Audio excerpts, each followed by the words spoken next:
My radio is usually by default on City FM, and one time on my way to work, I heard them talking about how expensive flour is, and it is really true. The prices are just crazy.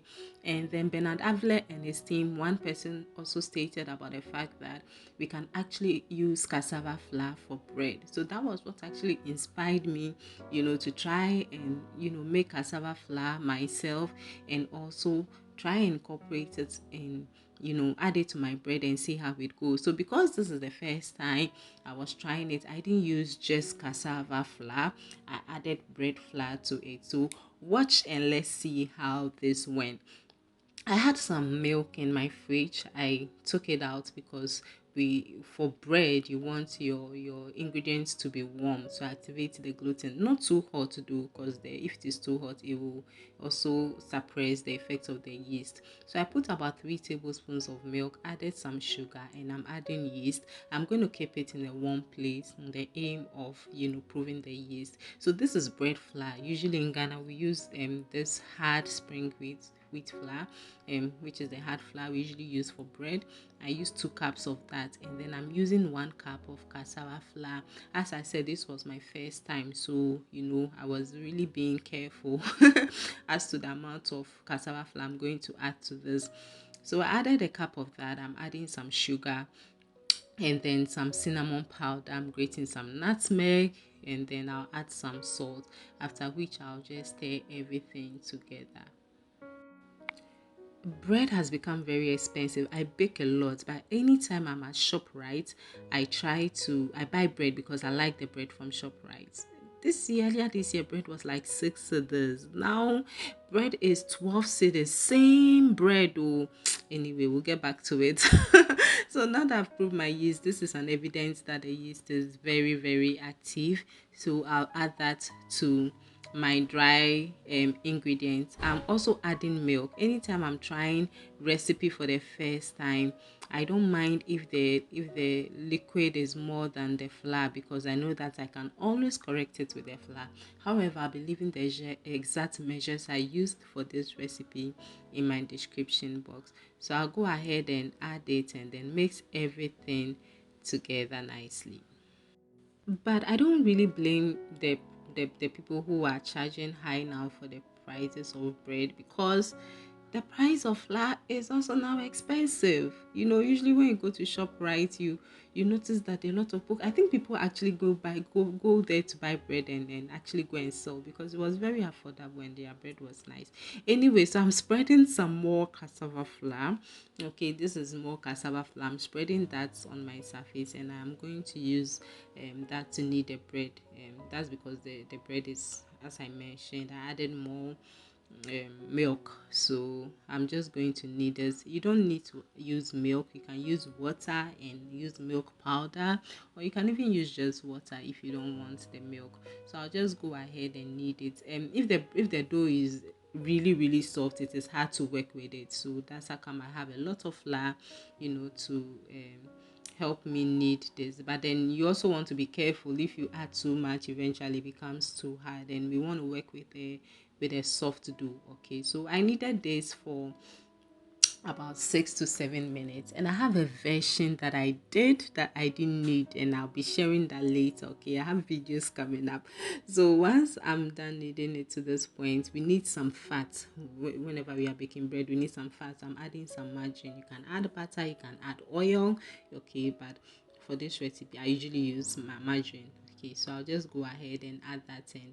Also knead that nicely to the point where when we press our hand on it, it should be able to come up easily. The whole idea is activating the gluten in this.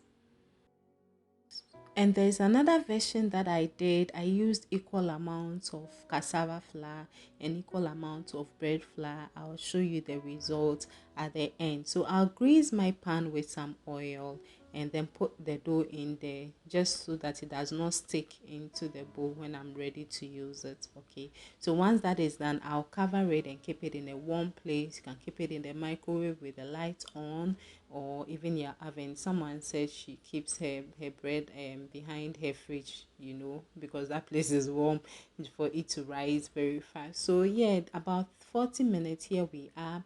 our bread has is more than double in size, and then I'm just going to go and then take it out and then mold it however you want it. If you want to divide it and make rolls out of it, however you want your bread shape to look like, just do that. Okay, the important thing is that you are gathering all of it at one place. So I'm going to grease my baking pan with some butter or some margarine, and then once that is done, I'll put the bread in there and cover again, set it aside and let it rise again for the second time. Okay, so after about 30 minutes, I'm just going to break an egg, add a little milk to it, whisk it, and then spread it all over the bread. That's because I wanted to add some sesame seeds to it, and this will ensure that it sticks onto it. Okay, I added too much milk. If the milk was less, I could have achieved a more golden color, beautiful color on the bread. But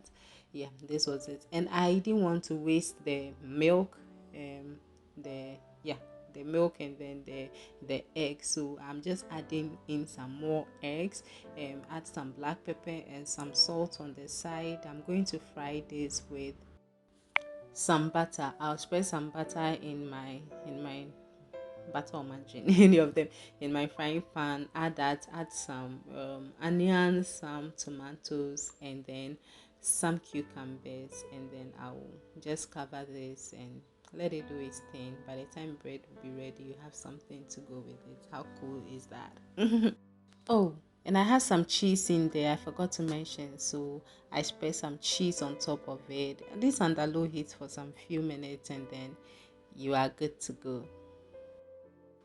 All this while, bread was also baking, and about 20 to 25 minutes, the bread is also ready. This is what we have.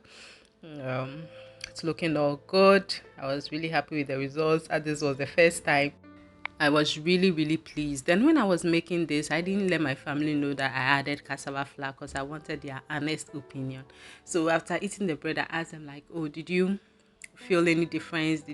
Was there anything different?" Nah, there was nothing different. They actually enjoyed it. And then I said I added some cassava flour.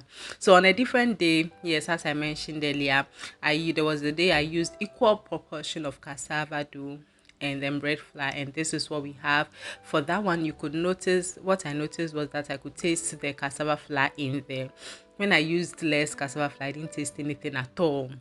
This one I could taste some of that. I could taste like, yeah, there's cassava flour in there. But my family, they were okay with it. They liked it. But what I also noticed about this was that this bread was thicker as compared to the first one. That's because, cassava flour does not rise. I'm not sure, but that's what I think. It is the bread flour that has the gluten. So if the cassava flour is more in there, it does not rise, but the bread becomes thick. Okay, so a little of it, and then yeah, good to go. And this particular one that I did, it was no need. Okay, like I didn't need it, and I'll be sharing that, okay, later.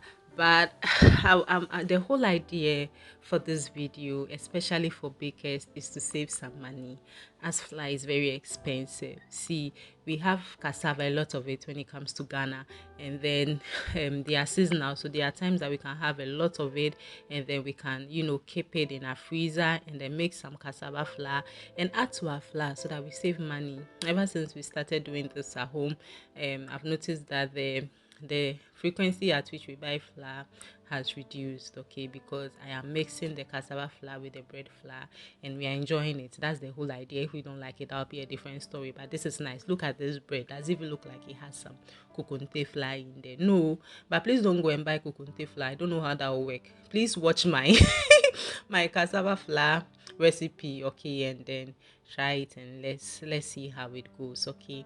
And when I get another time, I'll try and see how it will go if I just do just cassava flour. So stay tuned, okay. We'll be experimenting together. Thank you for watching, and shout outs to CTFM. We appreciate the work you do.